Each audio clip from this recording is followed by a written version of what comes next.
بسم اللہ الرحمن الرحیم۔ تہجد کی نماز کی نیت پارٹ نمبر 2۔ ہمارے نبی زیادہ تر 8 رکعت پڑھتے تھے۔ آپ کو جتنی رکعت پڑھنے میں آسانی ہو آپ اتنی ہی پڑھ سکتے ہیں۔ اکثر لوگ بہت کنفیوز رہتے ہیں کہ اس نماز کی نیت کیسے باندھتے ہیں، تو ہم آپ کو بتا دیں کہ اس نماز کی نیت بہت ہی آسان ہے۔ جس طرح اور نفل نماز کی نیت باندھی جاتی ہے اسی طرح اس نماز کی نیت بھی باندھتے ہیں۔ آپ اس طرح اس نماز کی نیت کر سکتے ہیں۔ نیت کرتی ہوں 2 رکعت نماز نفل تہجد کی واسطے اللہ کے منہ میرے کعبہ شریف کی طرف اللہ اکبر۔ یاد رکھیں کہ اس نماز میں 2 رکعت کی نیت باندھی ہے۔ آپ چاہے تو 4 رکعت کی نیت سے بھی باندھ سکتے ہیں، اس میں کوئی حرج نہیں ہے۔ اس نماز کا وقت عشاء کی نماز کے بعد سے شروع ہو جاتا ہے، لیکن اس نماز کا سب سے افضل وقت سحری کا وقت ہے۔ جب آپ کے یہاں سحری کا ٹائم ختم ہوتا ہے تو ٹھیک اس کے 1 گھنٹے پہلے کا وقت سب سے افضل وقت مانا جاتا ہے۔ تو بہتر یہی ہے کہ آپ اس ٹائم اٹھ کر نماز ادا کریں، اور اگر اس وقت نہ اٹھ سکے تو آپ فجر سے پہلے اس نماز کو ادا کر سکتے ہیں،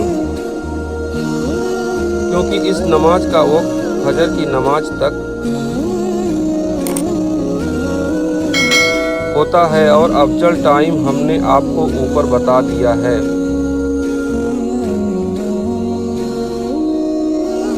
بہت سے حضرات کو یہ معلوم نہیں ہوتا ہے کہ یہ نماز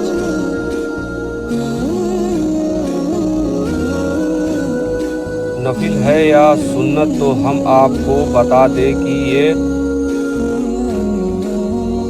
نماز ویسے تو نفل نماز ہے، لیکن ہمارے نبی صلی اللہ علیہ وسلم اس نفل نماز کو سب سے زیادہ اہمیت دی ہے، یعنی وہ اس نماز کو کبھی نہیں چھوڑتے تھے۔ تو اس سے یہی معلوم ہوتا ہے کہ یہ نماز سنت ہے، کیونکہ ہمارے نبی صلی اللہ علیہ وسلم نے اس نماز کے پڑھنے سے بہت ہی فضیلت بتائی ہے، اور ہمارے صحابہ اکرام اور ہمارے بزرگ آن دین اس نماز کو کبھی نہیں چھوڑتے تھے۔ آپ اس نماز میں کوئی بھی سورہ پڑھ سکتے ہیں، جو بھی سورت آپ کو یاد ہو۔ اگر آپ کو صرف 2 سورت یاد ہے تو آپ 1 رکعت میں 1 سورت اور دوسری رکعت میں دوسری سورت پڑھ سکتے ہیں۔ سلام پھیرنے کے بعد پھر سے دوبارہ وہی سورت پڑھ سکتے ہیں، لیکن زیادہ سے زیادہ سورت یاد کرنی چاہیے۔ اس کے علاوہ آپ اس نماز میں بڑی سورتیں بھی پڑھ سکتے ہیں، کیونکہ ایک لحاظ سے یہ نفل نماز بھی ہے،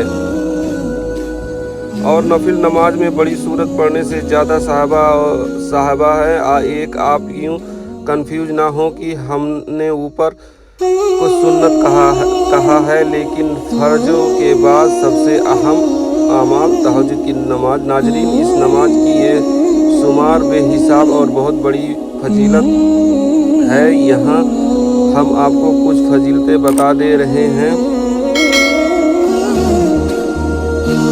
جس گھر میں اس نماز کو کوئی ادا کرتا ہے تو فرشتے اس گھر کو ایسے پہچانتے ہیں جیسے ہم زمین سے آسمان کی طرف ستاروں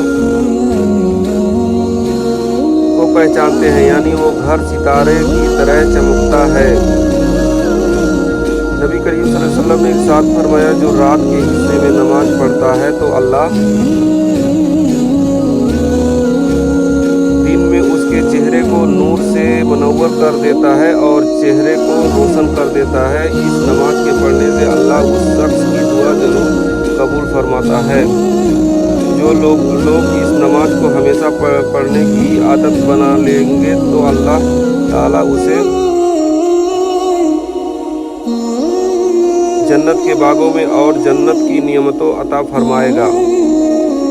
جو رات میں عبادت کرتا ہے تو اس کی تعریف خود قرآن مجید میں کی گئی ہے۔